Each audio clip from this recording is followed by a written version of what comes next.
2 years ago, the running back position was dying. After 2023, CMC was the only running back in the league to surpass 1,400 rushing yards, with 1,459. Second place was almost 300 yards behind, with Derrick Henry rushing for 1,167. On top of that, Jonathan Taylor was seeking a new contract amongst others and had felt jaded that they weren't being paid fairly. Taylor had gotten into public contract disputes with owner Jim Irsay at the time. Coming off a down year where he was injured, he hadn't surpassed 1,000 yards, and the Colts tried to lowball him.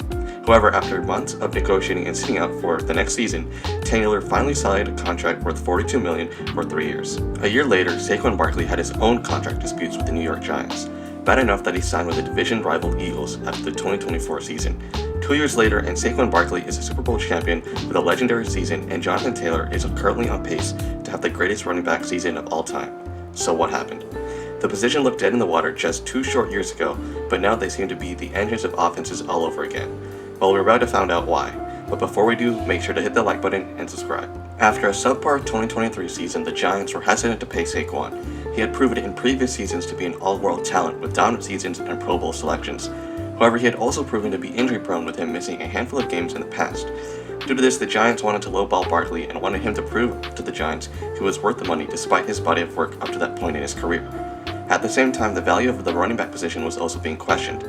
If a backup running back could do 85% of the job, why pay a star one millions of dollars? Barkley was reasonably upset, saying, "I was a little fed up, to be honest, and I felt like the only way the Giants wanted me was if I was able to go and show my worth to someone, like I had to go prove that a team would want to pay me, so then maybe they would want to go pay me." It was a disaster until the Eagles came in and signed Saquon to a 3-year, $37.75 million contract. What followed was one of the most dominant offensive seasons of all time. He immediately showed his worth in the first game of the year against the Packers with a hat trick and touchdowns.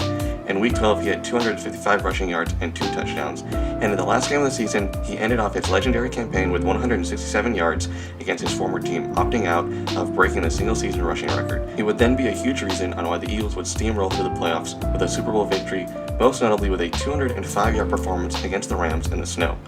Barkley lived up to his contract and then some, and his first season with the Eagles automatically become a team legend. With the best offensive line in the league and great offense around him, Barkley had the best season of his entire career. He was so good that he was in MVP conversations alongside 2 of the best QB seasons this century with Lamar Jackson and Josh Allen. Lastly, he was the main catalyst on why the Eagles went from a disappointing first-round exit to Super Bowl champs. Saquon got the last laugh against the Giants and has been a pioneer for the running back renaissance. Last year, Derrick Henry had signed with the Ravens, forming the most dominant rushing duo in NFL history with Lamar Jackson. He had come off yet another Pro Bowl season with the Titans in 2024. However, with the rebuild imminent and the Titans skeptical of paying him, he had moved on as a Titans legend. The King had his second most dominant season of his entire career, almost rushing for 2,000 yards at the age of 30. The ageless wonder had such an incredible season and looked better than his Titans form at some points of the season.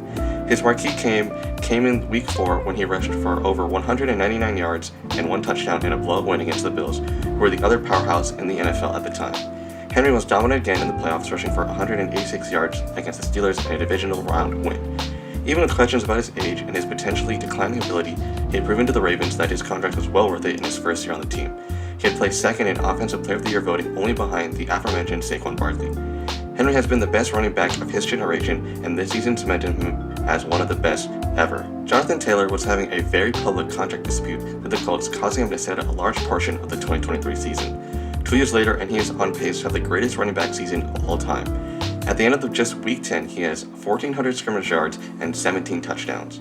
He already matched Saquon's total touchdown in 10 games. He already has the second most 3 touchdown games in a season with 5. That means in 50% of the games he has played this season, he has had 3 touchdowns.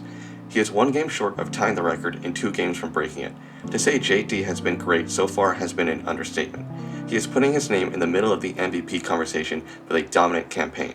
On top of that, the Colts were looked at as a laughingstock heading into the season, a complete joke. Having their 2023 4th overall QB pick getting benched for Daniel Jones before the season was ridiculed and joked upon in NFL circles. However, 10 games into the season and the Colts are tied 8-2 for the 1 seed in the AFC. Their offense has been dominant in a huge part to JT. They have been the NFL's biggest surprise, and Taylor has been the engine behind the team. I've always been a fan of Taylor, and it's great to see him outpace his already great 2021 season. Even this season, James Cook is having a great season. Rico Dowdle has had one of the best storylines this season with his breakout games. Bijan Robinson and Jahmyr Gibbs have been incredible to start their careers. The Lions have formed one of the best rushing duos of all time with Monty and Gibbs, and Josh Jacobs had another career year last year with his first season on the Packers. But why in the past 2 years have we seen a running back renaissance? The NFL is experiencing a shift on how offense is being played. In the early 2020s, it was all about having the best pass attack, best quarterback, and best deep ball passing. This was dominated by the Chiefs, Mahomes, and Andy Reid.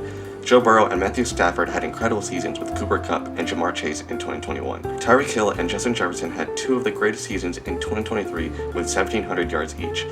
Defenses decided to evolve and contain these explosive plays, play two high shells, and keep all passing plays under the top of the defense to prevent explosive plays. This worked, as we have seen less explosive plays through the air, and the Chiefs' offense has been more dink and dunk type of style. However, with more players in coverage and more help in the pass play, there are less players in the box, allowing for explosive monster seasons. Explosive rush plays have not been hard to come across the past 2 seasons. I also think offensive line play has gotten better, looking at who Barkley was rushing behind, an all-time great line. The Lions' offensive line has been great these past 2 seasons, headlined by Penei Sewell. The Packers always have a great O-line, and with more focus on beating teams in the run game, it has worked to combat this too high shell defense. But lastly, I do think there has been a renaissance at the talent in the running back position. Veterans like CMC and Henry have still been great and dominate in their later 20s, which is unusual for running backs.